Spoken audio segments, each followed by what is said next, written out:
बिस्मिल्लाहिर्रहमानिर्रहीम। अस्सलाम वालेकुम। दावत-ए-नूर की पूरी सोशल मीडिया फैमिली को एक बहुत ही वार्म सा वेलकम। आज की वीडियो में हम बात करेंगे कि जिसकी हेल्प से आप 100% पता चला सकेंगे कि आप किस तरह से वजाइनल डिस्चार्ज से मालूम कर सकेंगे कि आपका हमल ठहर चुका है।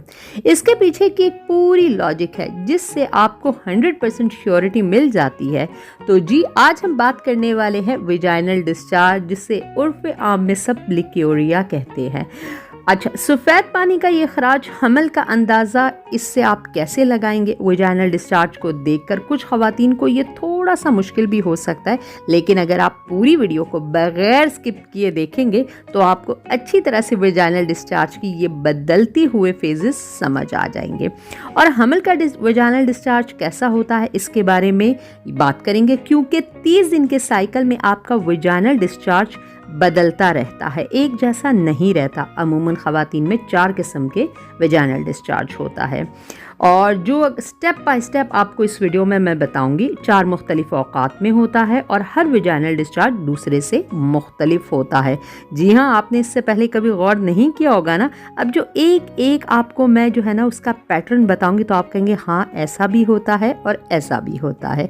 और इनमें प्रेगनेंसी होने पर यानी कंसीव हो जाने पर जो वजाइनल डिस्चार्ज होता है वो कब होता है, किस टाइम पर होता है, और बाकी के जो 3 किस्म के डिस्चार्ज होते हैं वो किस किस टाइम पर होते हैं, तो हर एक को आपको आसान लफ्ज़ों में समझाने की कोशिश करूंगी। आपने वीडियो को पूरा देखना है ताकि आपको वजाइनल डिस्चार्ज को और अपनी प्रेगनेंसी को जानने में आसानी हो। अच्छा, इससे पहले मैं आपसे रिक्वेस्ट करूंगी कि आप वीडियो तो ज़रूर देखते हैं, लेकिन ना तो चैनल को सब्सक्राइब करते हैं और लाइक करना तो बिल्कुल भूल जाता है, तो भाई कर दीजिए, ये बिल्कुल फ्री है। अच्छा, तो बात करते हैं, कुछ ख़वातीन को वजाइनल डिस्चार्ज बहुत ज़्यादा होता है और कुछ को बहुत कम होता है, लेकिन अगर नोटिस करें तो होता ज़रूर है। वजाइनल डिस्चार्ज के बारे में जानने से पहले ये जान ले कि वजाइनल डिस्चार्ज अच्छा होता है या नहीं। ख़वातीन के लिए ये बहुत ज़रूरी होता है वजाइनल डिस्चार्ज का होना, क्योंकि इससे पता चलेगा कि वजाइनल डिस्चार्ज का होना, इसी से ही पता चलता है कि आपके पीरियड आएंगे, और इसी से ही पता चलेगा कि प्रेगनेंसी हो गई है, हमल ठहर गया है। और वजाइनल डिस्चार्ज से ही पता चलता है कि अंडे का इखराज या अंडे का बनना शुरू हो गया है। वजाइनल डिस्चार्ज आपके जो इंटरनल ऑर्गन होते हैं जैसे कि वजाइना, सर्विक्स और यूट्रस, इनसे निकलने वाली एक रतूबत होती है जो कि आपको हेल्दी रखती है। हर महीने यूट्रस अपने आप को रेडी रखती है कंसीव करने के लिए। बहुत सारे हार्मोन्स चेंज हो रहे होते हैं इस वक्त, और यूट्रस की जो अंदर वाली लेयर होती है वहाँ एक लाइनिंग डेवलप हो जाती है ताकि आपके आने वाले बेबी को इन्वायरमेंट प्रोवाइड किया जा सके कंसीव करने के लिए और आपकी प्रेगनेंसी को हेल्दी रखने के लिए। और इस लाइनिंग की मदद से टेम्परेचर को मेंटेन रखने के लिए एक डिस्चार्ज थोड़ा थोड़ा सा वजाइना के रास्ते बाहर आता रहता है, जिसे वजाइनल डिस्चार्ज कहते हैं। और ये जो वजाइनल डिस्चार्ज है ये काम काम भी करता है, और बाहर से किसी भी किस्म के जो बैक्टीरिया है, जो जरासीम है, उन्हें अंदर जाने से रोके रखता है, और इससे आपके होने वाली प्रेगनेंसी भी सेफ रहती है। सबसे पहले बात करेंगे वजाइनल डिस्चार्ज के बारे में, जिससे आपको पता चलेगा कि पीरियड आने वाले हैं। तो प्रेगनेंसी नहीं है, ओवुलेशन नहीं है, ये सिर्फ पीरियड का इंडिकेटर है। ये वजाइनल डिस्चार्ज कब होगा? तकरीबन आपके पीरियड की डेट से 2 दिन पहले ये वजाइनल डिस्चार्ज होता है। ये ब्राउन कलर का भूरे रंग का डिस्चार्ज होता है। इसके अंदर म्यूकस, डेड सेल और जितने भी टिश्यूज आपके डेड हैं वो निकलते हैं, और यूट्रस की जो लाइनिंग वो बनी थी कंसीव करने के लिए वो अब नहीं हुई, मतलब कंसीव आपको नहीं हुआ, वो वाली लाइनिंग श्रेड होती है और फिर इस वजाइनल डिस्चार्ज के थ्रू निकलती है, और फिर इस वजाइनल डिस्चार्ज का ब्राउन कलर का होता है। फिर इसके बाद जब पीरियड का फ्लो शुरू हो जाता है तो पीरियड आपके स्टार्ट हो जाते हैं। पहले 1 या 2 दिन ये ब्राउन कलर का होता है, ये डिस्चार्ज आता है, और फिर इसके बाद बाकायदा आपका फ्लो ब्लड का शुरू हो जाता है, और इससे ये साफ जाहिर है कि ये डिस्चार्ज आपके पीरियड्स का है। ये बाज़ ख़वातीन को पीरियड्स के दौरान वजाइनल डिस्चार्ज होता है ब्राउन कलर का, या 1 या 2 दिन बाद तक आता रहता है। इस बात को जहन में रखिएगा कि प्रेगनेंसी का डिस्चार्ज नहीं होता। अब बात करते हैं दूसरे विजाइनल डिस्चार्ज के बारे में। पहले पीरियड्स वाला हमने डिस्कस कर लिया कि पीरियड आने से पहले ये हल्का हल्का ब्राउन कलर का होना स्टार्ट हो जाता है। अच्छा, अब दूसरे वाले के बारे में बात करेंगे, यानी पीरियड्स आपके ख़त्म हो गए हैं, अंदर की सारी रतूबतें, डेड सेल्स, टिश्यूज़ वगैरह निकल कर साफ़ हो गए हैं, म्यूकस, वेस्ट मटेरियल जितना भी था सब निकल गया, यूट्रस, सर्विक्स और आपकी विजाइना अंदर से नीट हो गई है, यानी साफ़ हो गई है। अब विजाइना बिल्कुल ड्राई रहती है, सर्विक्स का मुंह नीचे की तरफ रहता है और क्लोज रहता है, इसीलिए कोई भी विजाइनल डिस्चार्ज नहीं होता है। इसीलिए बहुत कुछ जो है ना, आप ये चांस होता है कि प्रेगनेंसी को कंसीव करने के लिए ये मतलब ये टाइम हो सकता है ख़त्म होने के बाद। और जैसे कि आपका पीरियड का 10वां दिन ख़त्म हो जाता है, आपको तब एक पतला सा जो है ना डिस्चार्ज शुरू हो जाता है जब 10 दिन ख़त्म हो जाते हैं। अच्छा, जो सेकंड फेज़ था ना, उसमें आपने देखा कि ये जो हमारा सर्विक्स है वो नीचे की तरफ अपना मुंह बंद कर लेता है।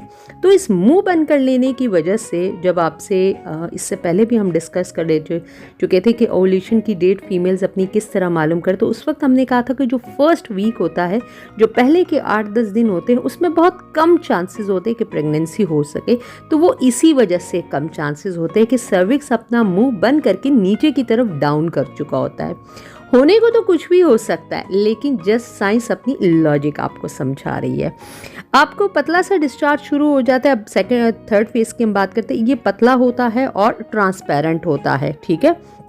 अब जब थर्ड फेज में डिस्चार्ज शुरू होता है और इसके अंदर इलास्टिसिटी होती है, अगर आप इससे अपनी फिंगर्स के दरमियान रख कर चेक करें ना, तो आपको तार सी बनती हुई इसमें महसूस होती। कोई कलर नहीं होता, कोई स्मेल नहीं होती, और ये विजाइनल डिस्चार्ज है 10वें दिन से लेकर 18वें दिन तक रहता है। मतलब ये मिड में आपका हो रहा है, दरमियान के दिनों में। ये डिस्चार्ज ओवुलेशन का होता है। बास ख़वातीन को इसमें प्रेगनेंसी का जो है ना डिस्चार्ज समझ लेती है, लेकिन ये ओवुलेशन का डिस्चार्ज है। इसका मतलब है कि आपके अंदर अंडा बन रहा है और सही तरीके से वो रिलीज भी हो रहा है। अब बात कर लेते हैं जो हमारा तीसरे किस्म का जो विजाइनल डिस्चार्ज है, ज़रा गौर से सुनिएगा। अब एवोल्यूशन हो गई है, अंडा बन गया है, इसके बाद हस्बैंड का जो स्पर्म है लकीली आपके एग के साथ मिल गया और फर्टिलाइजेशन आपकी फैलोपियन ट्यूब के अंदर हो गई। फिर वहाँ से एम्ब्रियो आता है यूट्रस के अंदर, यूट्रस की जो अंदर वाली दीवार है इसके अंदर जुड़ जाता है, इम्प्लांटेशन हो जाती है वहाँ पर आपके नन्हे से बेबी की। तो इस वक्त आपका जो विजाइनल डिस्चार्ज होता है वो ज़रा हैवी होता है, जो कि एक्चुअली आपकी प्रेगनेंसी को प्रोटेक्ट करने के लिए होता है। ये वाला डिस्चार्ज थोड़ा सा गाढ़ा होता है, थिक होता है, क्रीम के जैसे का होता है।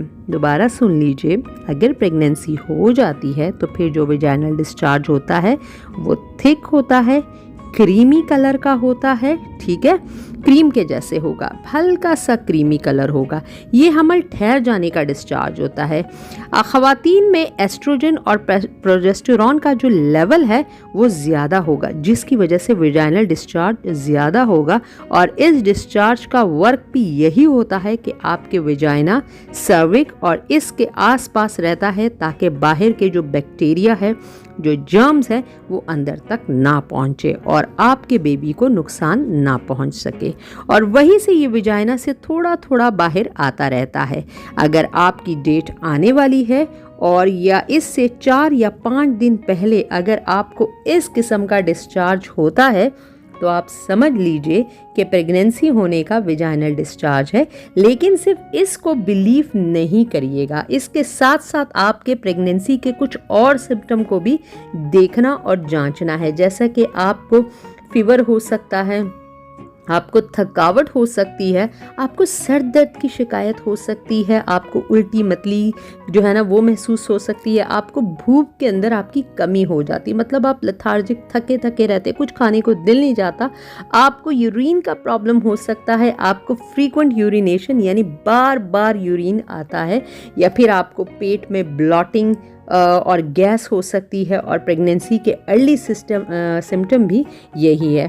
तकरीबन इसी टाइम पे ये सब कुछ हो रहा होता है। अगर आपने इन ये जो जितने आपकी चीज़ें मैंने डिस्कस की चीज़ों को अगर कंबाइन करके देखें थे, यानी आपके जो क्रीमी सा डिस्चार्ज भी आया है पीरियड से पहले और साथ साथ ये सिम्टम्स भी हैं, तो फिर आप सोच सकती है कि आपको गुड न्यूज़ आने वाली है। अब आखिरी किस्म का यानी चौथी किस्म का जो वेजाइनल डिस्चार्ज होता है वो किसी भी टाइम हो सकता है, वो थ्रू आउट सारे मंथ भी हो सकता है, और ये वेजाइनल डिस्चार्ज आपको किसी भी किस्म के इन्फेक्शन होने की सूरत में हो सकता है। पेल्विक डिजीज़ का जो इन्फेक्शन हो सकता है, विजाइनाइटिस जिसे हम कहते हैं, या हो सकता है सर्विसाइटिस हो सकता है, यानी आपका अंदरूनी एज़ा जो है विजाइना, आपका यूट्रस, सर्विक्स, इनमें सोजिश हो सकती है, किसी भी किस्म का इन्फेक्शन हो सकता है। ये वाला विजाइनल डिस्चार्ज गाढ़ा होता है, पेल येलो कलर का होता है, और अगर आपका अगर ये इन्फेक्शन ज़्यादा बढ़ जाता है तो फिर ये ग्रीन कलर का हो सकता है। शुरू में येलो कलर का होता है, जैसे इस सवेयर कंडीशन पे जाता है तो ग्रीन कलर का हो जाता है। इसमें से स्मेल आ सकती है, अंदरूनी पार्ट्स के अंदर इचिंग हो सकती है, मतलब जहाँ जहाँ ये लिक्विड ये पानी लग रहा होता है वहाँ पर खारिश की शिकायत हो सकती है, और साथ साथ इन्फेक्शन के कुछ और सिम्टम भी हो सकते हैं, जैसे कि बुखार हो सकता है, लोअर एब्डोमिनल में आपका पेन हो सकता है, दर्द का रहना हो सकता है, यूरिनरी इन्फेक्शन हो सकता है, पेशाब की नालियों में जलन महसूस होता है, पेशाब की नालियों में आपका इन्फेक्शन हो जाता है। उम्मीद है कि आपको ये तमाम तर डिस्चार्ज 4 टाइप्स जो मैंने आपके साथ डिस्कस की है वो समझ आ चुकी होगी अच्छी तरह से, और अपनी प्रेगनेंसी का अंदाज़ा भी आप लगा सकेंगे। इसके साथ मैं आपसे कहूँगी कि चैनल पर अगर नेचुरल तरीके से आप कंसीव करना चाहते हैं तो मेरी बहुत सारी होम रेमेडीज़ आपको चैनल पर मिल सकती हैं, आप देख सकती है, चाहे वो फीमेल्स को लेकर हो या मर्दाना कमज़ोरी को लेकर हो। ईच एंड एवरी प्रॉब्लम, चाहे वो पीकॉस का प्रॉब्लम क्यों ना हो, पीसीओडी का क्यों ना हो, आपके स्पर्म्स काउंट, उसकी क्वालिटी, उसकी मोटेलिटी को लेकर हो, अंडों का छोटा बनना, कमज़ोर बनना उनका हो, ब्लॉक ट्यूब्स हो, क्या कुछ नहीं, ईच एंड एवरीथिंग को डिटेल में ना सिर्फ डिस्कस किया गया बल्कि उनकी प्रॉपर रेमेडीज़ भी चैनल के ऊपर अपलोडेड है। तो होप करूंगी कि आप बाकी चैनल का ज़रूर विजिट करेंगे और इस अमेजिंग इन्फॉर्मेशन को अपने फ्रेंड्स एंड फैमिली के साथ सदका जारिया की नीयत से ज़रूर शेयर करेंगे जिनको इनकी ज़रूरत है। तो फिर किसी दोबारा नई इन्फॉर्मेशन के साथ आपकी खिदमत में हाजिर होंगी, तब तक दीजिए मुझे इजाज़त, लेकिन लाइक शेयर और सब्सक्राइब बिल्कुल मत भूलिएगा। अल्लाह हाफिज़।